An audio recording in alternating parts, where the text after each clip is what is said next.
Hello everyone, welcome back to Geetham's kitchen. ఈరోజు చక్కటి రెసిపీని చూపించబోతున్నానండి. ఇంట్లో అస్సలు కూరగాయలు లేని టైంలో, లేదంటే మనకు కర్రీ చేసే అంత టైం లేకపోయినా కూడా ఇలా ఒక్కసారి ట్రై చేయండి. చాలా అంటే చాలా బాగుంటుంది. ఇది లంచ్ బాక్స్లోకి కూడా పెట్టుకోవచ్చండి. ఇది చేయడానికి పెద్ద టైం ఏం పట్టదండి, చాలా తక్కువ టైంలో చేసుకోవచ్చు. ఇది చిన్నపిల్లల దగ్గర నుంచి పెద్దవాళ్ళ దగ్గర వరకు ఎవరైనా సరే ప్లేట్లో ఒక్క మెతుకు కూడా లేకుండా తినేస్తారండి. అంత బాగుంటుంది ఈ రైస్ మాత్రం. ఒక్కసారి ఇలా తిన్నారంటే ప్రతిసారి ఇలానే చేసుకోవాలనిపిస్తుంది. ఇది ఎలా చేసుకోవాలో చూసేయండి. వీడియో మాత్రం ఎక్కడ స్కిప్ చేయకుండా చూడండి, అలా అయితేనే ఎలా చేసుకోవాలో అర్థమవుతుంది. ముందుగా పొయ్యి మీద బౌల్ పెట్టుకొని అందులో 3 స్పూన్స్ ఆయిల్ వేసుకోవాలి. ఆయిల్ వేడెక్కాక అందులో దాల్చిన చెక్క చిన్నవి 2 ముక్కలు, 2 ఇలాచీలు, కొద్దిగా సాజీరా, ఒక 4 లవంగాలు, ఒక 3 బిర్యానీ ఆకు, ముందుగా కట్ చేసి పెట్టుకున్న 4 పచ్చిమిరపకాయలను కట్ చేసి వేసుకోవాలి. అలాగే పుదీనా, ముందే కట్ చేసి పెట్టుకున్న క్యారెట్ ముక్కలు, ఆనియన్ ముక్కలు, ఆలుగడ్డ ముక్కలను అయితే వేసుకొని వాటిని ఒక్కసారి అయితే కలుపుకోవాలి. ఇలా కలుపుకున్న తర్వాత ఇందులో 1 స్పూన్ అల్లం వెల్లుల్లి పేస్ట్ వేసుకోవాలి. అప్పుడే దంచింది అయితే వేసుకోండి, చాలా టేస్ట్ ఉంటుంది.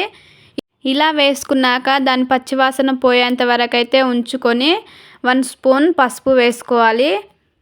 అలాగే కొద్దిగా సాల్ట్ అయితే వేసుకొని వాటిని బాగా కలుపుకోవాలండి. ఆనియన్స్ కొద్దిగా ఉడికాక అందులో మీడియం సైజు టమాటాలను 2 అయితే కట్ చేసి వేసుకోవాలండి. వాటిని నూనెలో బాగా ఉడికించుకోవాలి. మూత పెట్టేసి ఒక 5 నిమిషాలు అట్లా ఉడికించుకోండి. ఇలా ఆయిల్ పైకి తేలుతుంది. అందులో మీకు సరిపడా కారంను అయితే వేసుకోవాలి. నేను 2 స్పూన్స్ అయితే కారంను అయితే వేసుకున్నానండి. ఇది ఒక 1 మినిట్ పాటు అలాగే మూత పెట్టి ఉంచేయండి. ఉంచేసిన తర్వాత ఇలా ఆయిల్ అనేది పైకి వస్తుంది. అందులో 1/2 కప్పు పెరుగునైతే వేసుకోవాలండి. ఇలా వేసుకోవడం వల్ల రైస్ టేస్ట్ అనేది చాలా బాగుంటుంది. ఇది అడుగు అంటకుండా ఒకసారి అయితే కలుపుకోవాలి. చూడండి ఎంత చక్కగా కనిపిస్తుందో. ఇప్పుడు ఇందులో మనము ముందే కడిగి పెట్టుకున్న రైస్ని అయితే ఇందులో వేసేసుకోవాలండి. నేను 1 kg రైస్ని అయితే తీసుకున్నాను. ఇందులో వాటర్ రాకుండా రైస్ మాత్రమే వేసుకొని అవి 1 నిమిషం పాటు అలాగే నూనెలో ఉడికించుకోవాలండి.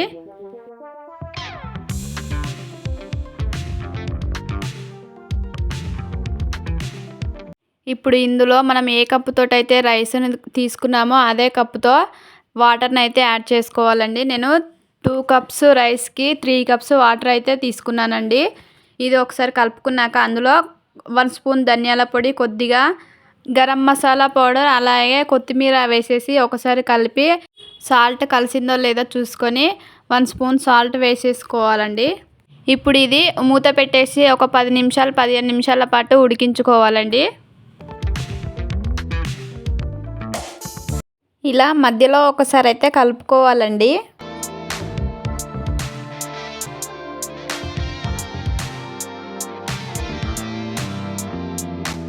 ఇప్పుడు 10 నిమిషాల తర్వాత చూస్తే ఇలా అయిందండి.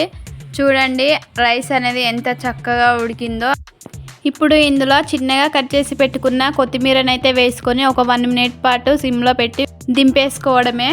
ఇప్పుడు ఈ రైస్ ఒకటే తినకుండా అందులోకి ఇలా పెరుగు కాంబినేషన్ చాలా అంటే చాలా బాగుంటుందండి.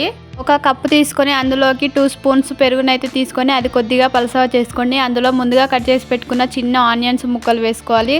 అలాగే పచ్చిమిర్చి ముక్కలు, చిన్నగా కట్ చేసి పెట్టుకున్న కొత్తిమీర, తగినంత సాల్ట్ వేసుకొని అయితే పలసగా చేసుకొని వేసుకోవడమేనండి. ఇది 2 వేసుకొని తిన్నారంటే చాలా అంటే చాలా బాగుంటుందండి. నా వీడియో కనుక మీకు నచ్చినట్లయితే లైక్ చేయండి. మరిన్ని వీడియోల కోసం సబ్స్క్రైబ్ చేసుకోండి. మీరు చేసుకొని మీకు ఎలా వచ్చిందో కింద కామెంట్ బాక్స్లో కామెంట్ చేయడం మాత్రం మర్చిపోకండి. బాయ్.